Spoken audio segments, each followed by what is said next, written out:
What's up, guys? This is Lindsay with Garage Gym Reviews. Today we are going to compare the GMWD Hip Thrust Machine versus the Bells of Steel Hip Thrust Machine. Now, I have done a full review on both of these if you want to check them out, but the Bells of Steel is actually double the cost, but does that mean it is doubly worth it? Let's find out, but first make sure you are subscribed to this channel. Also, if you want to go ahead and purchase any of these products, we have made it super easy. Place a link below the like button. When you use that link, it doesn't cost you anything extra. And lastly, this is a transparent review. These products were sent to us by the company, but that doesn't change my honest opinion. If you watch any of my videos, you know that. All right, so let's start off talking about the Bells of Steel Hip Thrust Machine.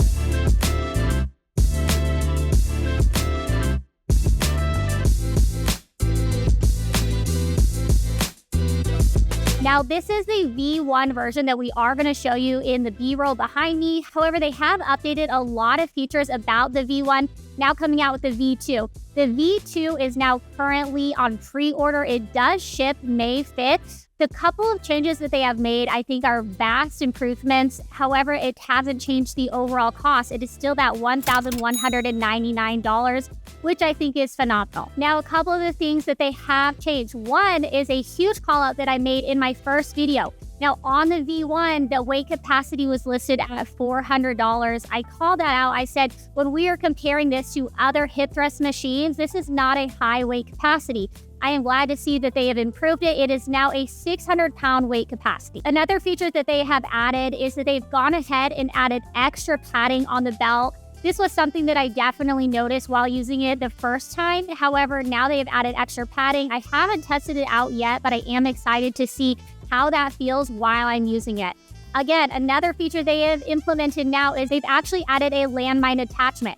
I don't know what that necessarily has to do with hip thrusting, but it does give more variance to us home gym owners. So instead of just having a single-use hip thrust product, which does take up a ton of space, at least you now have the ability to do a lot of landmine movements with that attachment along with the V2. Now, in my opinion, this is super similar to something that we are going to see in a commercial gym. Now, actually, Coop has gone ahead and compared this almost to the Nautilus glute drive. He said it's super similar. He doesn't like it as much. I would tend to agree. However, in terms of like the function, in terms of the range of motion that both machines offer, I do think this is at least competitive. And again, it's about half the cost of what the Nautilus hip drive offers. So if you are looking for something similar to a commercial gym hip thrust machine or a Nautilus drive glute machine, then I do think the Bells of Steel can kind of be competitive in that space. Now, if you are a home gym owner, I mean, hip thrust machines, again, they're like that single-use product. They do take up a ton of space.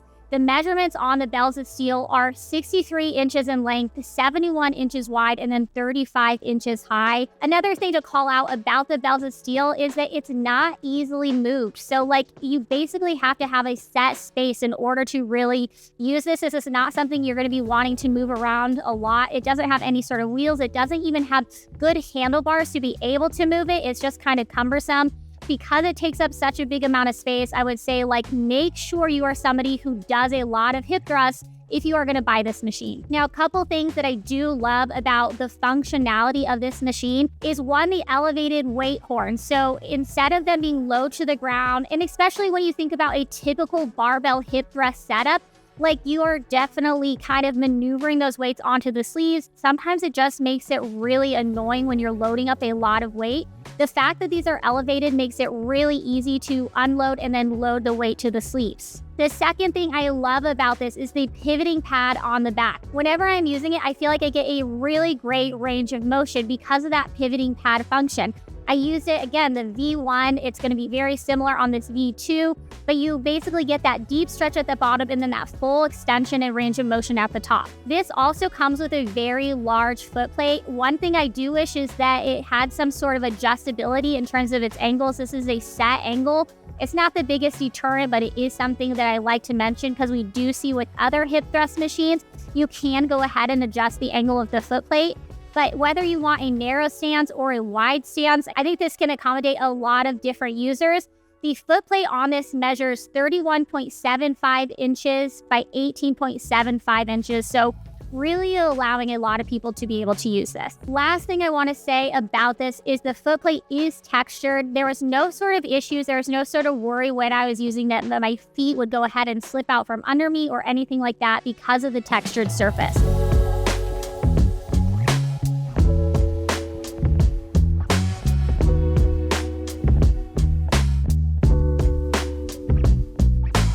So now let's look at the GMWD. Now it is half the cost of the bells of steel, costing around $600, but is it worth it? Okay, so the first thing I want to say is I've been using this for about 6 months. I use it about once a week. Actually, a gym that I coach at, I coach a kids class, they actually have the machine there, so it gets a lot of use by a lot of people. Going off of the foot plate, since we just talked about that, one thing I do like about this is that it does have adjustability in the angle of the foot placement. There's 4 different notches that you can go ahead and adjust the angle. The other thing I like about this GMWD is that it has resistant band pegs on the outer side so that you can go ahead and do hip thrusts with resistance on top. Now, is this something that I really like doing with hip thrusts? No, unless I'm doing some sort of like pause, right? So if I'm doing pause and I'm creating a lot of tension at the top, but obviously with resistance bands, you lose a lot of tension at the bottom.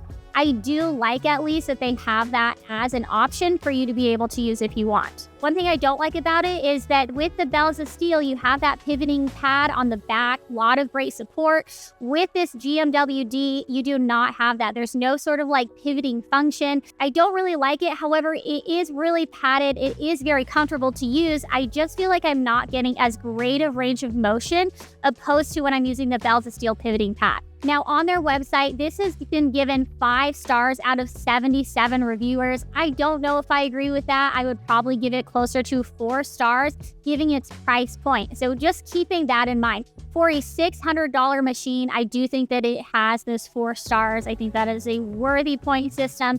However, if it's a $2,000 machine, I am not giving it those 4 stars. The weight of this machine is 190 pounds, and it does have wheels on the front end. So unlike the bells of steel, this is at least a little bit easier to move around. The other thing, and don't quote me on this, but this can technically be stored vertically. There's nowhere on the website that says this is something that it can or cannot do. But when we've placed it here in the warehouse, we did find that it can be stored vertically.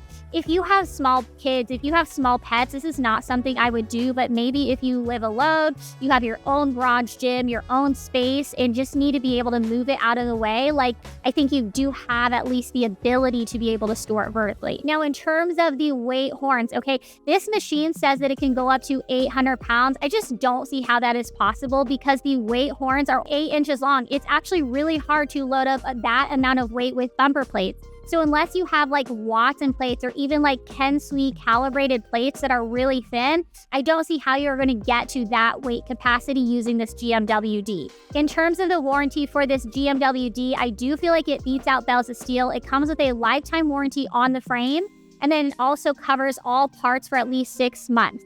It also comes with a 35-day money-back guarantee, so if you decide you don't want it, you have the ability to send it back. And then shipping is free to everybody in the US. So basically, which one would I choose? Honestly, I don't feel like you can do a true comparison, but do I think that the GMWD is worth that $600 point? Yeah, I do. And do I think the bells of steel is worth that almost $1,200 point? Yes, I do. So here's what I would say. If you can afford the bells of steel, I just think in general, it's a way better machine. I think it offers a better full range of motion. I think it's more quality built. It's a powder-coated frame with stainless steel weight sleeves. Overall, I just think it's a better machine. But if you cannot afford that $1,200 price point, I do think that the GMWD is worth that $600. Again, I've used it for 6 months. I've had multiple people use it. So far, it hasn't broken down at all, right? It's stayed intact with multiple users over the last 6 months. And the only really complaint to it for me is the fact that it doesn't have that pivoting pad like we see with the bells of steel, and the fact that it just takes up such a massive amount of space. I just don't like that because us home gym owners have a limited amount of space. So I do think you have to keep that in mind. Let me know in the comments what you think of both of these machines down below. This has been Lindsay with Garage Gym Reviews.